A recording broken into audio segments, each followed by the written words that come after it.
Now comes the final stage before we run and see the output.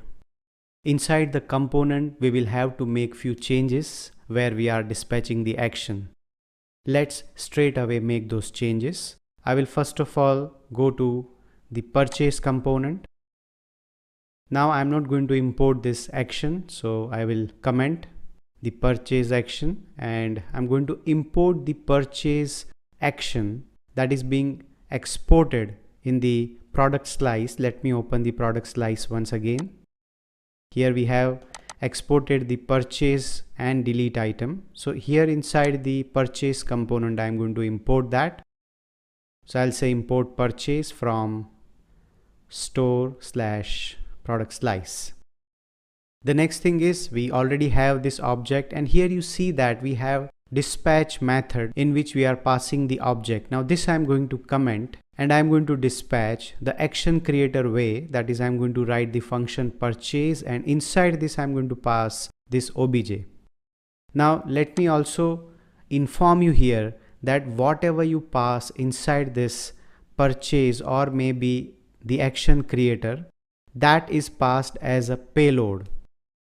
In the previous session also I mentioned that the payload is like this, no capital L, which I have written in my example, but that's fine. So payload is written like this. That means by default when you pass this obj, this goes to the slice with payload.object. And that's the reason why if you see the product slice, here I just say action.payload or maybe action.payload.price. It depends on whether you have the direct value passed or you have the object. If it is an object, then you are going to say payload dot whichever key which is a part of the object literal.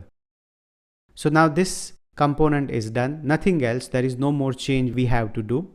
Let's also go to the card.js. Here also I'm going to comment this delete action, or we can remove also. Let's remove this. And I'm going to import the delete item from again the product slice. And this dispatch is not needed, but let's keep it as it is for the moment. We have this index and price object. So what I will do, I'll just say dispatch the delete item, and in the bracket I pass the same object, that is index and price. So that is also done. The total component doesn't need any change because there is no action getting dispatched. But inside login, let me first of all comment this validate user import. At the moment in this component there is an asynchronous process happening, but I'm going to stop that for the moment because there will be a different way of handling the asynchronous code. So here I'm making the synchronous login first of all, then we will check the application output and then we will move to asynchronous as well. But here I'm going to say import the user login, that's the one which we created from the store and the login slice. The next thing is I'm going to comment this dispatch also, and I'll write dispatch the user login and I'm passing the login detail. This means this login detail will be part of payload. So I'll go to login slice. Here I have written action.login detail, but I'll have to write action.payload. That's it. So now the login component, the purchase component and the cart component, all three components are updated with the code. Now let's save everything and I'll go to the output.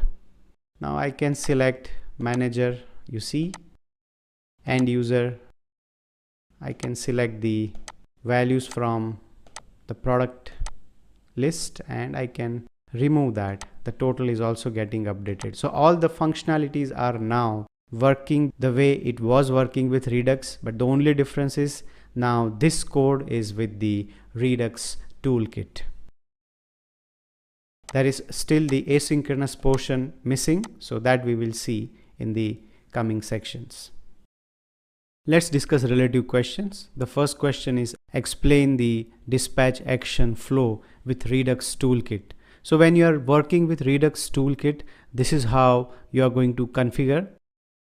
So whenever we have the actions, we define it like this. And then we always have the actions which we destructure, and then we import these actions wherever we need it. So like in our case, inside the purchase, we have imported the purchase action, and then you use the dispatch, and inside that you actually call the purchase function. And if at all you have some information, that is payload, you want to pass, you can certainly do that. And this is going to call the reducer function. So this is how you configure the dispatching the action. The second question is, how will you pass and access the payload? So as I mentioned, this is how you pass it. This is optional actually. If you do not pass, nothing will be inside the payload. But when you have the, for example, object here, that means this will be passed to a parameter. So in the reducer, it will look something like this.